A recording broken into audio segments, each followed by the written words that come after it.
الحمد لله رب العالمين والصلاة والسلام على أشرف الأنبياء والمرسلين أما بعد فأعوذ بالله من الشيطان الرجيم بسم الله الرحمن الرحيم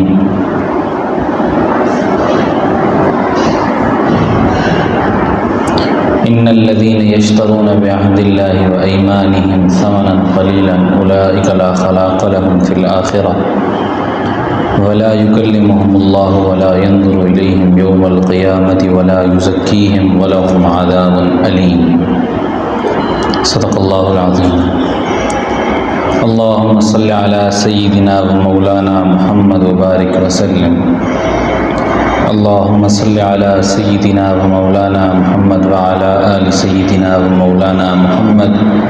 صلاة دائمة مقبولة تؤدي بها عنا حقه العظيم اللهم صل على محمد في أول كلامنا اللهم صل على محمد في أوسط كلامنا اللهم صل على محمد في آخر كلامنا اما بعد آپ کے سامنے ایک آیت کریمہ تلاوت کی جس کا عام مفہوم یہ ہے کہ جن لوگوں نے دنیا کو حقیر جانا اور دنیا کو چھوٹے سے معاوضے کی بدولت خرید لیا، دین کو بعہد اللہ و ایمانہم ثمنا قلیلا، دین کو چھوٹے سے معاوضے کے بدلے میں خرید لیا، اولئک لا خلاق لہم فی الآخرہ، ان کا آخرت میں کوئی حصہ نہیں ہے۔ ظاہراً تو اس کا مطلب یہ نکلتا ہے کہ جس نے دین کو اہمیت نہ دی اس کا آخرت میں کوئی حصہ نہیں ہے، لیکن اہل سلوک کے لیے یہاں اللہ تعالیٰ نے ایک بہت بڑا سبق دیا ہے۔ ان الذین یشترون بعہد اللہ وایمانہم ثمنا قلیلا اولئک لا خلاق لہم فی الآخرۃ ولا یکلمہم اللہ۔ اس کا جو پہلا حصہ ہے آیت کا، یشترون بعہد اللہ وایمانہم ثمنا قلیلا، یہاں تک اللہ تعالیٰ ایک بات کو بیان کر رہے ہیں کہ جو لوگ، ایک صفت بیان ہو رہی ہے، ایک قسم بیان ہو رہی ہے لوگوں کی۔ اولئک لا خلاق لہم سے ان لوگوں کا حکم بیان ہو رہا ہے، اور ولا یکلمہم اللہ سے آخر تک اللہ تعالیٰ سزا کا اعلان کر رہے ہیں کہ سزا کیا ہو۔ اب جن لوگوں نے یہ کام کیا بعہد اللہ و ایمانہم ثمنا قلیلا، اس کا ایک مفہوم یہ نکلتا ہے جن لوگوں نے بزرگی کو، دنیا جو حقیر ترین چیز ہے، اس کے کمانے کا ذریعہ اگر بنایا تو ان کا آخرت میں کوئی حصہ نہیں ہو۔ اگر بزرگی کو انسان ذریعہ بنائے گا،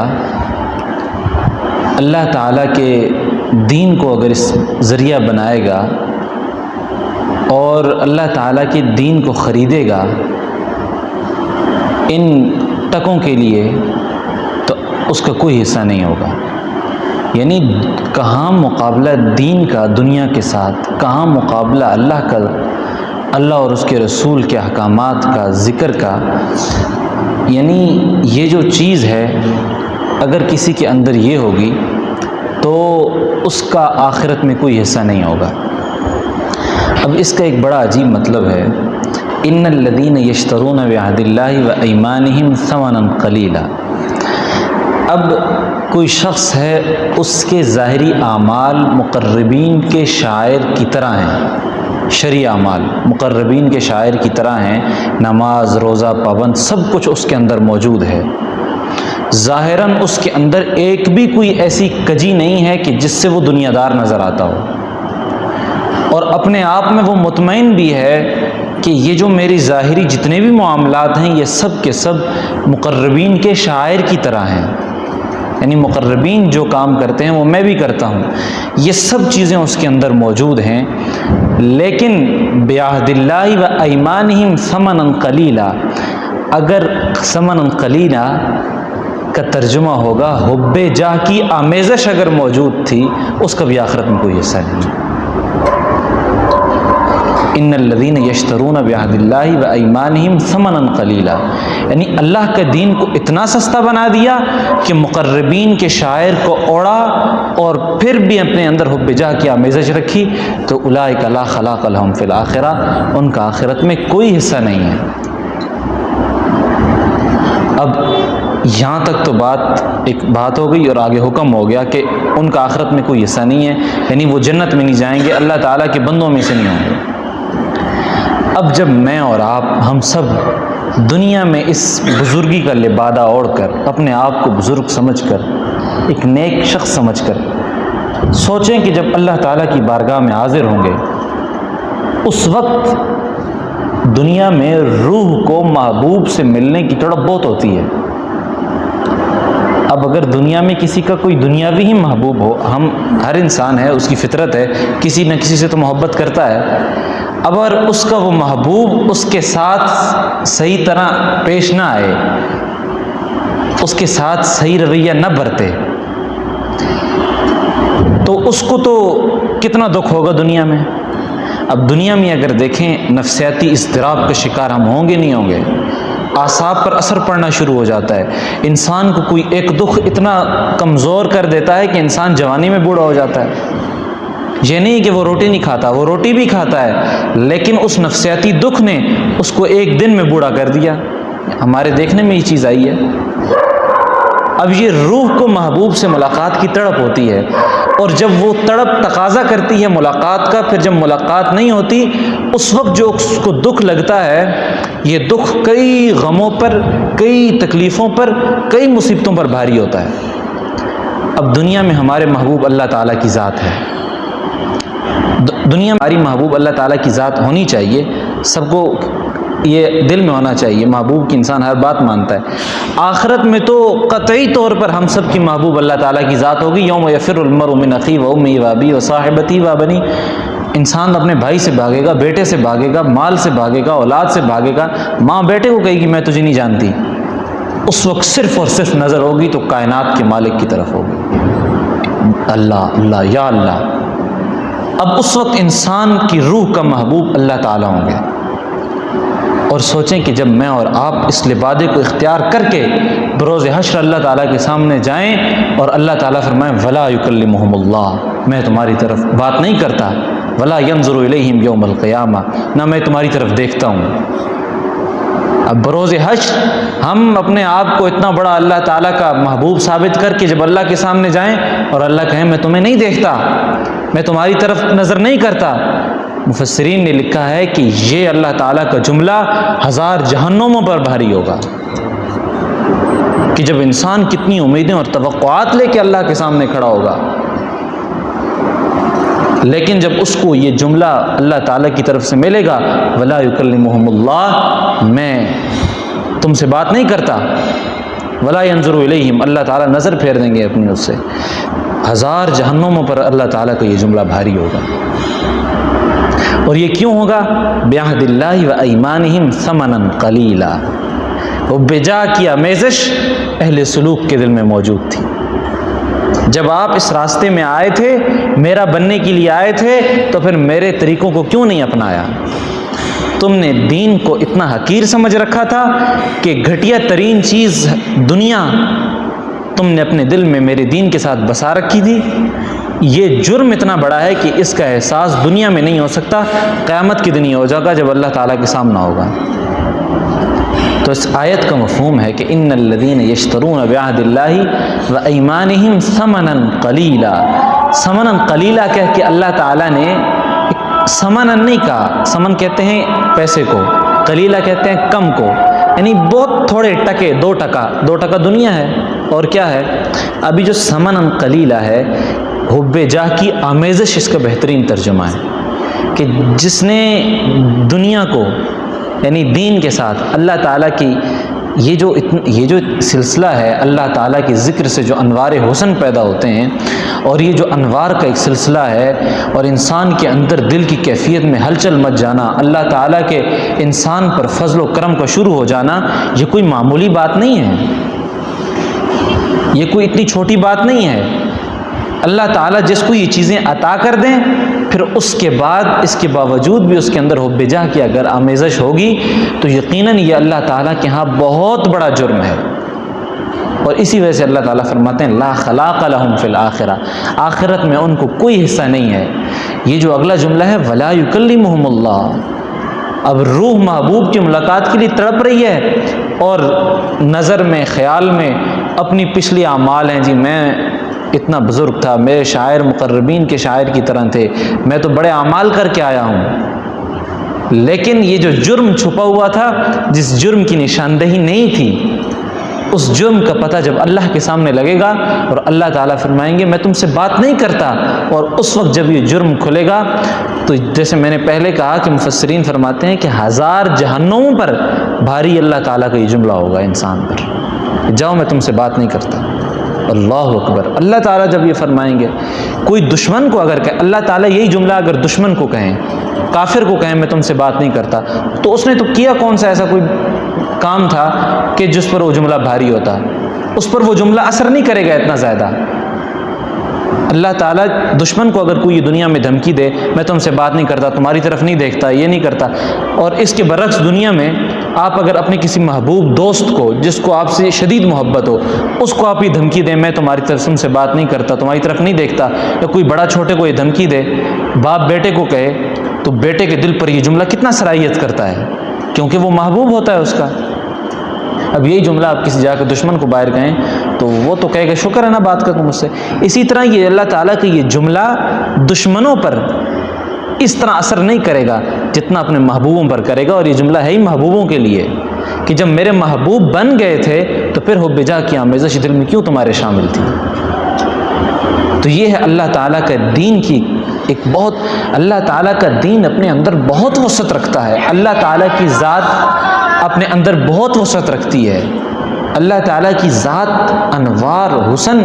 یہ اتنی بڑی نعمت ہے۔ بعض اوقات اللہ تعالیٰ جب دنیا میں بھی کسی کو اتنی بڑی نعمت سے نوازتے ہیں کہ اللہ تعالیٰ کے انوارات کا مشاہدہ اس کو دنیا میں ہونے لگ جاتا ہے، اللہ تعالیٰ کی فضلوں کا مشاہدہ ان آنکھوں سے اس کو دنیا میں ہونے لگ جاتا ہے، تو یہ اللہ تعالیٰ کی کتنی بڑی نعمت ہوتی ہے۔ دنیا کا تو اس کے ساتھ جوڑ ہی نہیں لگتا، موازنہ ہی نہیں ہے۔ اللہ تعالیٰ جس کو اپنی ذات دے دیں اس کے لیے دنیا تو ہیچ ہے۔ اب اس مشاہدات کے بعد بھی اگر کوئی پٹری سے اترتا ہے تو وہ پھر اس کا دنیا میں آخرت میں کوئی حصہ نہیں ہوتا، اور اس کو اللہ سے یہ دھمکی سننی پڑے گی انا لا اکلم، میں تم سے بات نہیں کرتا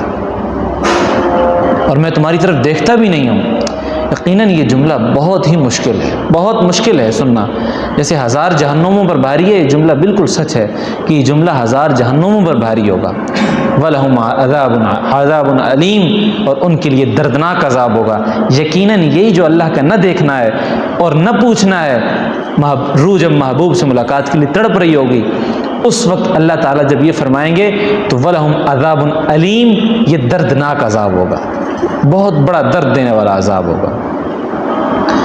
اور اسی طرح اہل سلوک کا جو یہ سلسلہ ہے، اس میں قرآن کی ایک اور آیت ہے ان الذین کفروا بعد ایمانہم ثم ازدادوا کفرا لن تقبل توبتہم، وہ لوگ جنہوں نے کفر کیا، انکار کیا دین کا، بعد ایمانہم، ایمان لانے کے بعد، ثم ازدادوا کفرا لن تقبل توبتہم واولئک هم الضالون، وہ لوگ گمراہوں میں سے ہیں اور ان کا پھر کفر بڑا، ان کی توبہ قبول نہیں کی جائے گی اور وہ گمراہوں میں سے ہیں۔ اب اس کی مفسرین حقیقت حکیم الامت رحمہ اللہ بڑی عجیب تفسیر کرتے ہیں، کہتے ہیں کہ اہل سلوک کے لیے اللہ تعالیٰ نے یہاں کیا سبق دیا ہے۔ اہل سلوک ان الذین کفروا، کوئی شخص کسی سے تعلق رکھتا ہے اللہ کے لیے، اب وہ کہتے ہیں کہ ان الذین کفروا بعد ایمانہم، کسی سے تعلق رکھا پھر اس کو توڑ دیا، ثم ازدادوا کفرا، اور پھر اس کے کفر میں اضافہ ہوا۔ یعنی اللہ تعالیٰ جب کسی شخص کو اس عظیم کام میں آنے کی توفیق دے دیں، یعنی جس میں اللہ کے انوارات کا مشاہدہ ان آنکھوں سے دنیا میں ہو جاتا ہے، آخرت میں تو ہوگا، آخرت میں تو بہت بڑی نعمت ہے، لیکن دنیا میں ہونا بھی یہ بہت بڑی نعمت ہے کہ اللہ کے انوارات کا مشاہدہ ہونا لگ جائے یا اس کے راستے مل جائیں، یہ بہت بڑی نعمت ہے، بہت بڑی نعمت ہے۔ جیسے ایمان نعمت ہے، ان الذین کفروا بعد ایمانہم،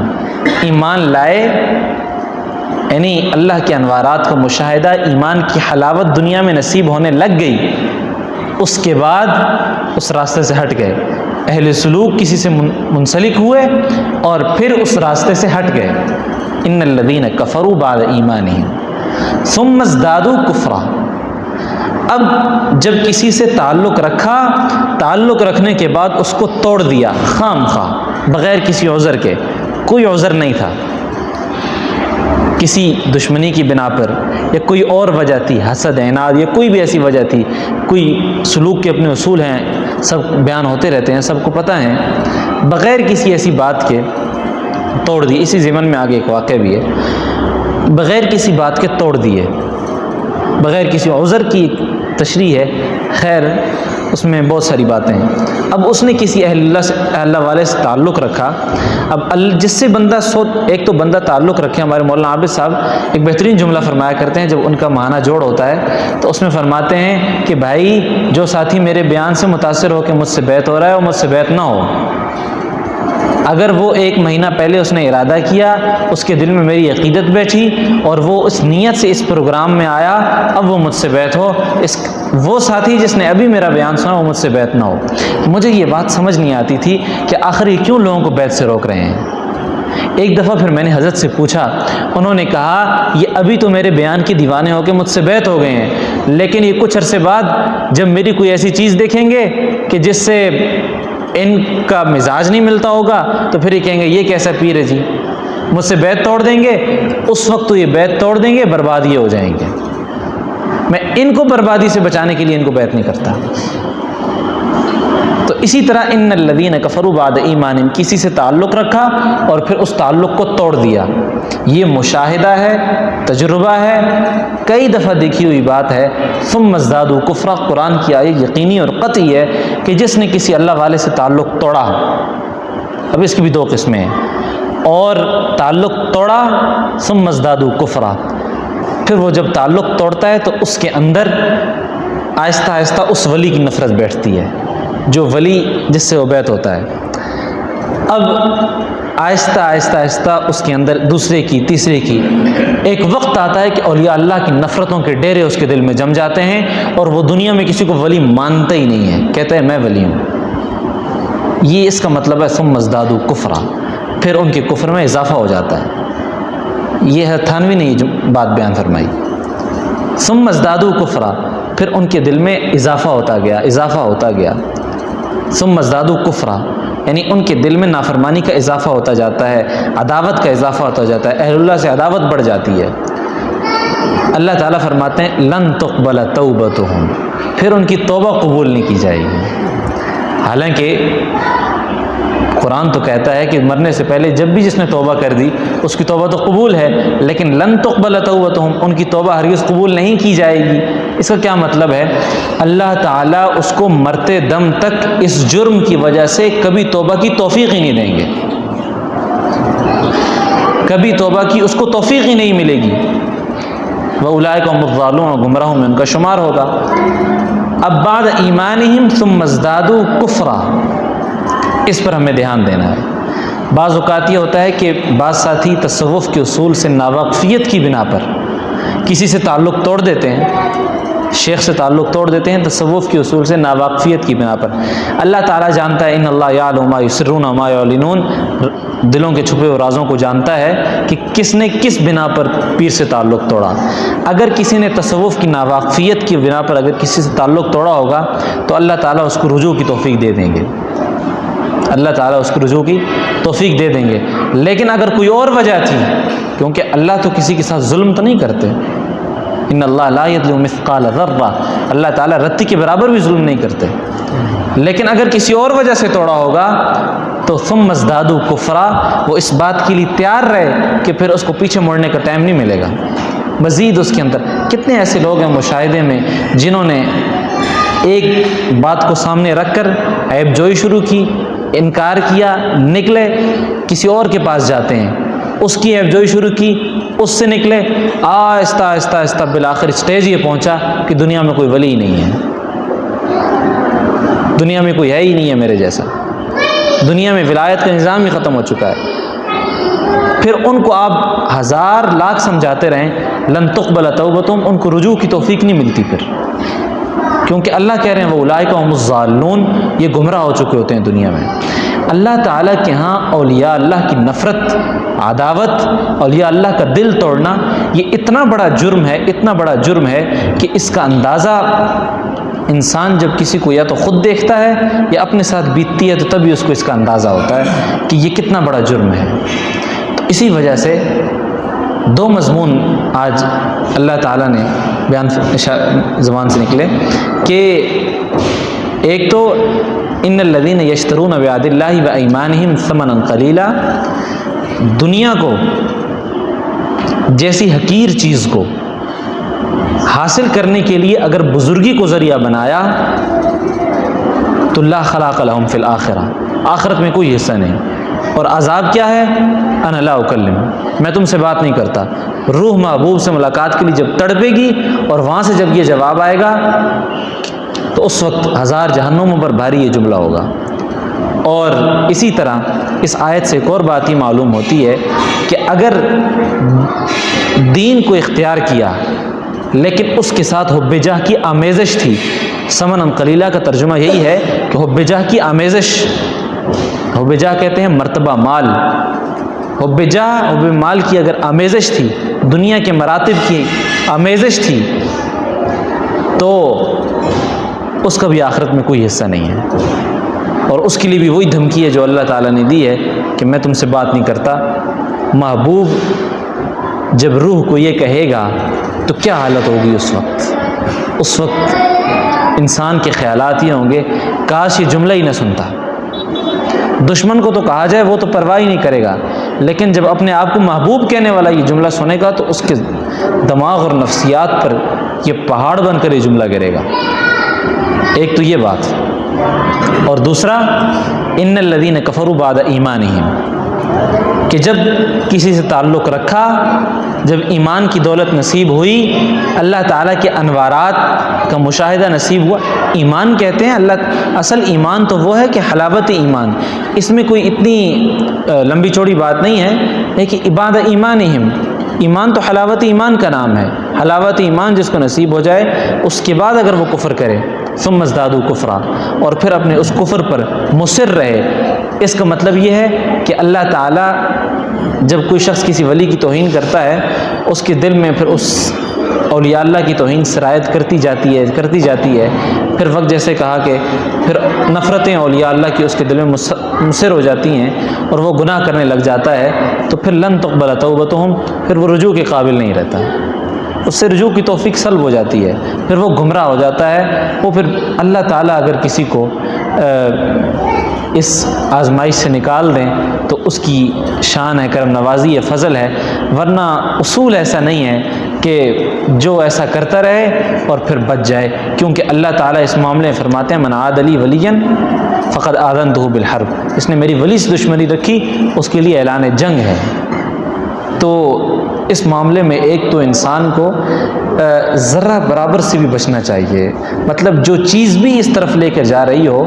اس سے بھی بچنا چاہیے. کیونکہ یہ جو ہلکی چنگاری سے آگ لگتی ہے، یہ جو چنگاریاں ہوتی ہیں یہ آگ بناتی ہیں، تو چنگاریوں سے بچنا چاہیے. ایسی چھوٹی چھوٹی چنگاری لگنے ہی نہ دی جائے کہ ایک دن آگ کی نوبت آ جائے. تو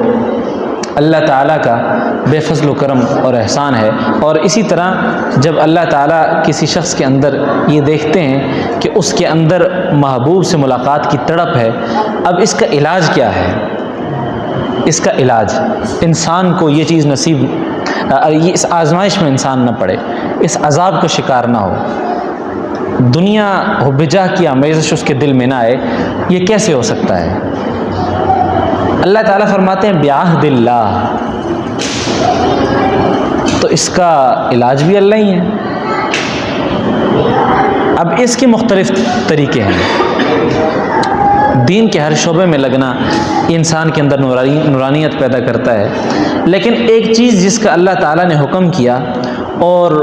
اللہ تعالیٰ نے اس کا کثرت سے کرنے کا حکم کیا، اور وہ چیز انسان کے اندر انوارات پیدا کرتی ہے جو انسان کے اندر اس غلاظت کو آنے نہیں دیتی، اگر ہوتی ہے تو یہ غلاظت باہر نکل جاتی ہے، وہ ہے اللہ تعالیٰ کا ذکر، جو انسان کے اندر ایسے انوارات کو پیدا کرتا ہے کہ جو اس کے اندر حب جاہ کو پیدا نہیں ہونے دیتے۔ اللہ تعالیٰ کا ذکر، اور یہ ذکر جو ہے اجازت سے ہو تو اس کے تو فوائد تو بہت ہی زیادہ ہیں، اور ذکر ہوتا ہی اجازت سے، کیونکہ یہ تعلیم و تعلم کا سلسلہ آپ وسلم کے دور سے آج تک ہے، یعنی ہر بندے کا ہر شعبے میں کوئی نہ کوئی استاد ہوتا ہے، وہ بھی چیزیں بھی جو ہوتی ہیں وہ ایک واسطے سے آئی ہوتی ہیں، کسی نہ کسی معاملے میں کوئی نہ کوئی استاد، کوئی نہ کوئی وسیلہ ہر انسان کا ضرور ہوتا ہے۔ تو اسی وجہ سے ذکر کے لیے جو وسیلہ ہوتا ہے اس کو اختیار کر کے اگر اللہ تعالیٰ کا ذکر انسان کرتا رہے اور دل میں یہ دعا ہو، دل میں یہ تڑپ ہو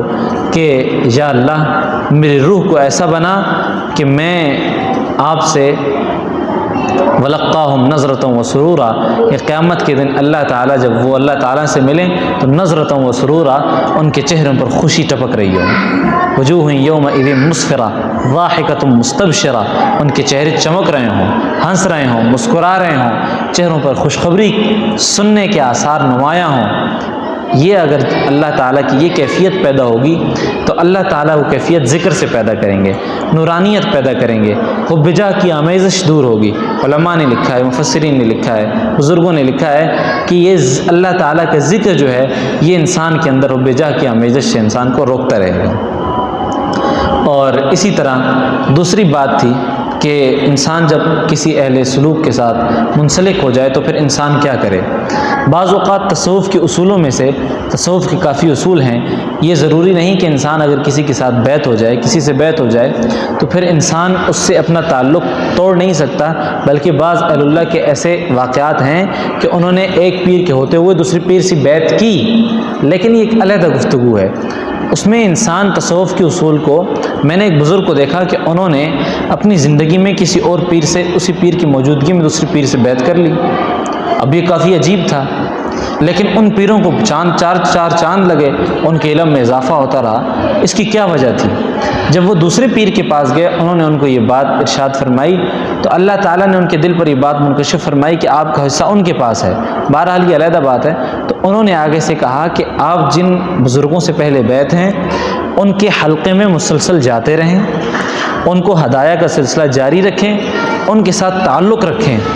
مقصود یہ ہے کہ ان کے دل میں آپ کے لیے ناراضگی پیدا نہ ہو، آپ کے دل میں ان کی عداوت پیدا نہ ہو، آپ کے دل میں ان کا مقام نہ کم ہو۔ یہ ہے مقصود۔ تعلق ان سے بھی اللہ کے لیے تھا، ان سے بھی اللہ کے لیے تھا۔ تو اس بات کو بھی انسان کو مد نظر رکھنا چاہیے کہ اگر انسان تصوف کے اصولوں کی ناواقفیت کی سمجھ سے بعض اوقات اگر ادھر ادھر ہو بھی جاتا ہے تو وہ پھر اللہ تعالیٰ اس کو اس طرف بلا دیتے ہیں، لیکن اگر عداوت کی بنا پر یا کسی اور وجہ پر عیب جوئی، بعض اوقات ایسے ہوتا ہے کہ انسان کسی فعل کو دیکھ کر عیب جوئی کرنے لگتا ہے اور وہ عیب جوئی اس کو راہ سے ہٹا دیتی ہے، پھر وہ اس طرف اس کا آنا مشکل ہوتا ہے۔ اللہ تعالیٰ نے فرمایا کہ ان بعض الظن اثم، بعض گمان گناہ ہے، یعنی بدگمانی جسے کہتے ہیں۔ یہ بدگمانی کا ذکر اللہ نے قرآن میں کیا ہے کہ بدگمانی جو ہے یہ غیبت کے ساتھ کا گناہ ہے، غیبت کی طرح کا گناہ ہے کہ اس کے ذریعے سے انسان، اور اللہ کے محبوبوں کی بدگمانی یہ تو بہت ہی بڑا جرم ہے۔ انسان کی تباہی یہاں سے شروع ہو جاتی ہے، انسان کو احساس بھی نہیں ہوتا۔ اسی طرح اللہ تعالیٰ نے صحبت کے فضائل جو قرآن کریم میں ارشاد فرمائے کہ یا ایھا الذین آمنوا اتقوا اللہ وکونوا مع الصادقین، اے ایمان والو اللہ سے ڈرو اور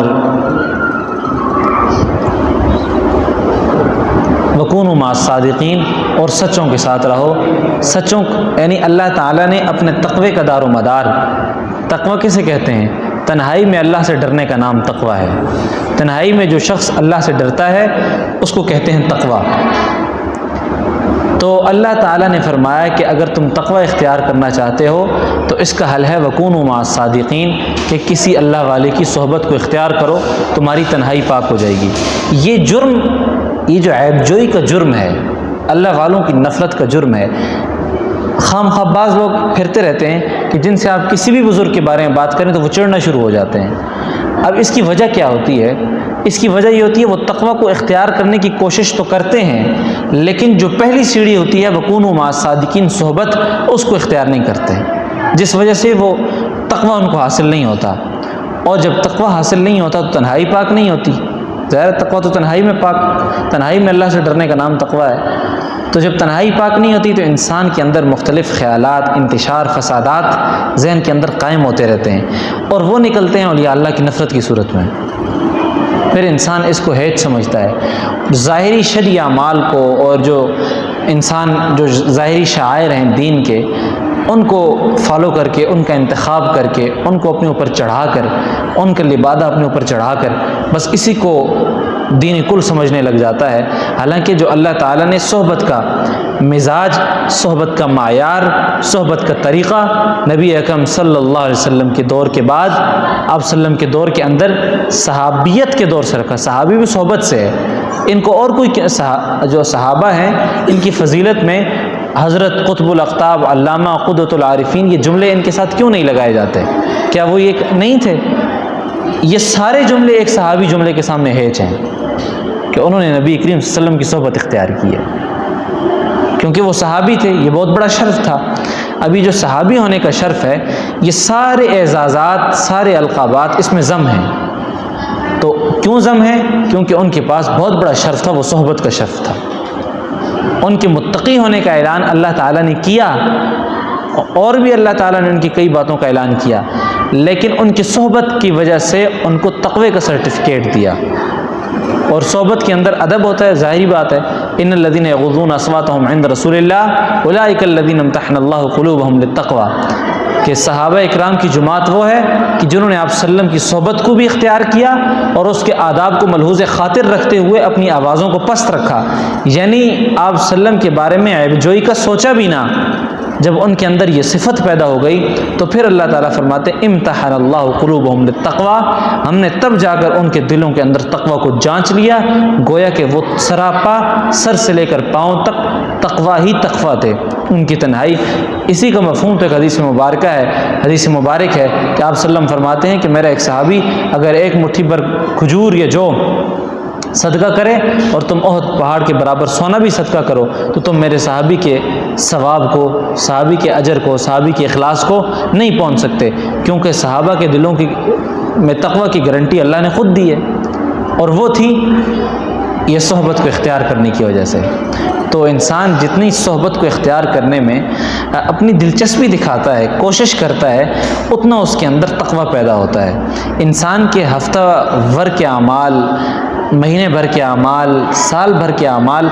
یہ ایک سمجھیں کہ ایک گڈڑی بنتی رہتی ہے، مطلب ایک رجسٹر لکھا جاتا ہے لیکن اس رجسٹر میں وزن نہیں ہوتا، اس میں وزن نہیں ہوتا، وہ جو گڈڑی بنتی ہے۔ جب انسان اس رجسٹر کے اندر صحبت کا نام درج کر لیتا ہے نا، پھر وہ رجسٹر وزنی ہو جاتا ہے، پھر اس کا وزن قیامت والے دن جب ہوگا تو وہ کافی وزنی شمار ہوگا۔ تو ہمیں کوشش کرنی چاہیے کہ ایک تو صحبت کو اختیار کرنا چاہیے، دوسرا صحبت کے آداب کا خیال کرنا چاہیے، آداب کو ملحوظ خاطر رکھنا چاہیے، ورنہ پھر جو ہے کام انسان کا مشکل ہو جاتا ہے۔ تو انسان سمجھ نہیں پاتا کہ میرے ساتھ کیا ہو رہا ہے، لیکن وہ ایک ایسی دلدل میں پھنستا جاتا ہے کہ جس کا اسے علم بھی نہیں ہوتا۔ اللہ تعالیٰ مجھے اور آپ کو دین کے احکامات پر چلنے والا بنائے، دین کی اصول پر چلنے والا بنائے، دین کی راہ پر چلنے والا بنائے، اور ہمیں اللہ تعالیٰ اپنے بندوں سے وابستہ رکھے جو دنیا میں اللہ کے اور اس ایک عجیب بات ذہن میں آتی ہے کہ اللہ کے جو محبوب ہیں دنیا میں، اگر انسان ان کے ساتھ رہے گا تو انسان قیامت کے دن انہی محبوبوں کی، جو اللہ کے محبوب تھے، کہ جب انہی کی چھتریوں میں ہوگا تو کیا پتہ اگر اللہ ان سے بات کریں تو ہم سے بھی بات کر لیں۔ جب اللہ ان کی طرف دیکھیں گے تو نظر شفقت، نظر کرم ہماری طرف بھی پڑ جائے گی۔ تو ہماری زندگی بھر کی محنتوں کا حصول، ہماری زندگی بھر کی محنتیں، مجاہدے، مادہ پرستی سے دور ہونے کی کوشش ہر انسان کو کرنی چاہیے، مادہ پرستی سے نکلنا چاہیے، نفسیاتی خواہشات کو برباد کرنا چاہیے۔ بالفرض پھر بھی انسان ہے، فطرتی طور پر یہ چیزیں ساتھ لگی رہتی ہیں، لیکن پھر بھی یہ انسان کی کوشش اللہ سے، یہ صرف خوف خدا ہے۔ اگر آج ہم میں خوف خدا نہ ہو، ہم مسجد میں آئیں، اگر ہم میں خوف خدا نہ ہو تو ہم سود کا کاروبار کریں، اگر ہم میں خوف خدا نہ ہو تو ہم بدنظری کو اختیار کرنے کے، بدنظری سے جو دور ہونے والے اسباب ہیں ان کو اختیار کریں نہ کریں۔ یہ ایک چیز ہے جو ہمیں بس اس تمام چیزوں سے دور رکھتی ہے، وہ ہے اللہ تعالیٰ کا ڈر۔ اب اللہ تعالیٰ کا ڈر یہ اللہ تعالیٰ کی ہی توفیق سے نصیب ہوا ہے۔ کتنے ایسے لوگ ہیں کہ جو اٹھتے بیٹھتے مرتے ان کو کہیں علم بھی نہیں ہوتا، خوف خدا نہیں ہوتا، تو کیا وہ انسان نہیں ہیں؟ لیکن ان پر اللہ تعالیٰ کی یہ رحمت، یہ توفیق اللہ تعالیٰ ان کو دیتے نہیں ہیں۔ اگر ہمارے ساتھ اگر یہ کمال وابستہ ہے تو یہ ہمارا اپنا کمال نہیں ہے، یہ اللہ تعالیٰ کا دیا ہوا کمال ہے۔ تو یہ اللہ تعالیٰ کا ہی دیا ہوا کمال ہے، تو پھر اترانا کس چیز پر؟ جب اللہ تعالیٰ انسان کو کوئی کمال دے دیتے ہیں، اللہ یجتبی الیہ من یشاء، اللہ تعالیٰ فرماتے ہیں میں اپنی طرف جسے چاہتا ہوں چن لیتا ہوں۔ یعنی یہ جو اللہ تعالیٰ کی خاص صفات ہیں، جب یہ اللہ تعالیٰ کسی کو دے دیتے ہیں تو گویا اللہ تعالیٰ اس کو چن لیتے ہیں۔ جب چن لیتے ہیں پھر اس کے بعد بھی اگر کوئی ایسی حرکت کرتا ہے، اللہ تعالیٰ کے انوارات، حسن کا مشاہدہ اگر اللہ تعالیٰ اس کو دنیا میں دے دیتے ہیں، پھر اس کے بعد بھی اگر وہ دنیا کی لذتوں کو مقدم رکھتا ہے تو اس سے اس کو بہت نقصان ہوتا ہے۔ تو ولا یکلمہم اللہ ولا ینظر الیہم، پھر وہ ہم کہیں ان لوگوں میں سے نہ ہو جائیں کہ جن کو اللہ بروز قیامت دھمکی دیں۔ اللہ تعالیٰ ہمیں ان لوگوں میں سے بنائے کہ جن کی طرف اللہ تعالیٰ بروز محشر دیکھ کر مسکرائیں، اور للذین احسنوا الحسنی وزیادہ، کہ یہ جو زیادہ ہے اللہ تعالیٰ کا دیدار اس کا مصداق ہے، ہمیں اللہ تعالیٰ کا دیدار نصیب ہو۔ اللہ تعالیٰ ہمیں ان لوگوں میں شامل فرمائیں اور ہمیں آخرت میں اس کا بہترین جزا عطا فرمائیں، اور ہمارے اعمال فقط لیعبد اللہ مخلصین لہ الدین، اللہ ہی کے لیے ہوں، دنیا میں کسی کے لیے نہیں ہوں۔ اللہ تعالیٰ ہمارے اعمال کو پاک کریں، اللہ تعالیٰ ہمارے اعمال کو ٹھیک کریں، اللہ ہی سے امید ہے۔ وآخر دعوانا الحمدللہ رب العالمین۔